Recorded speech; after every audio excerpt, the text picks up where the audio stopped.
If you are hoping to have a hands-free, chauffeured ride to work in the near term, you're going to like this part. I love this part. Dr. Nidhi Kalra is a senior information scientist at RAND Corporation. She has a PhD in robotics from Carnegie Mellon. In her estimation, automation is nearly here. What do you foresee happening in the next 5 or 10 years? You know, we are seeing driverless cars already on our roads. For example, there's a pilot going on in Vegas. There's going to be rollout of vehicles in Phoenix. So I think we're going to see a lot more pilot studies, limited operation vehicles increasingly on our city streets. And then I would say over the next, that time frame, we're going to start seeing vehicles that people can buy that have autonomous capabilities. In the next 5, 10 years? Yeah, maybe they're not going to be autonomous all the time in every condition, but maybe, I think you'll be able to take your hands off the wheel, feet off the pedals, and go somewhere. Where do you see the biggest area of opportunity? Is it driving your kids to school down the street, or is it going to be on a highway where it might be more of a straight shot? Which that's where I would love to take my foot off the pedal, but I don't know where it's actually going to work. The risks are highway driving. It's a much more controlled environment, but if something goes wrong, it goes wrong very badly.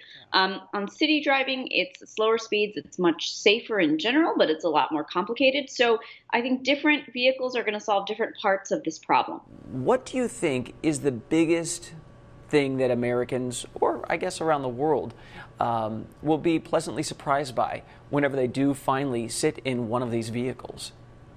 I think they're going to be surprised or happy to find that they can finally do what they've wanted to do, which is to not be driving and instead be on their laptops, be on their phones, be distracted. We are already wanting to be distracted in our cars, and I think this technology will finally let us do it.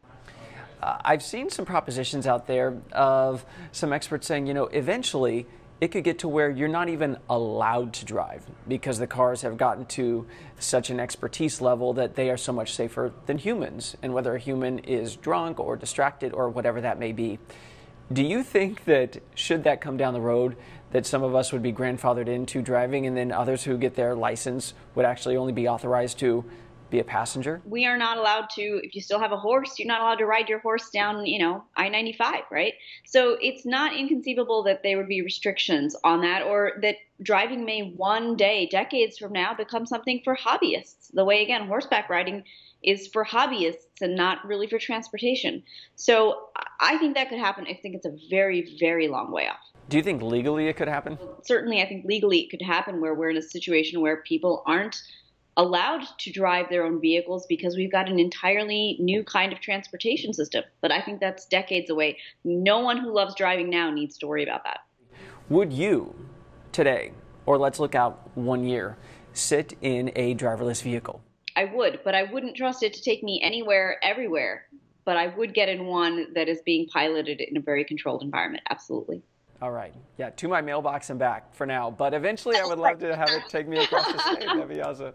Nidhi, thank you so much. By the way, Dr. Kalra did tell me that her husband, just to avoid any sort of ethical gray area, she wanted to make sure that she told us that her husband helps run a company called Neuro AI, which works on certain robotics and possibly something like this in the future.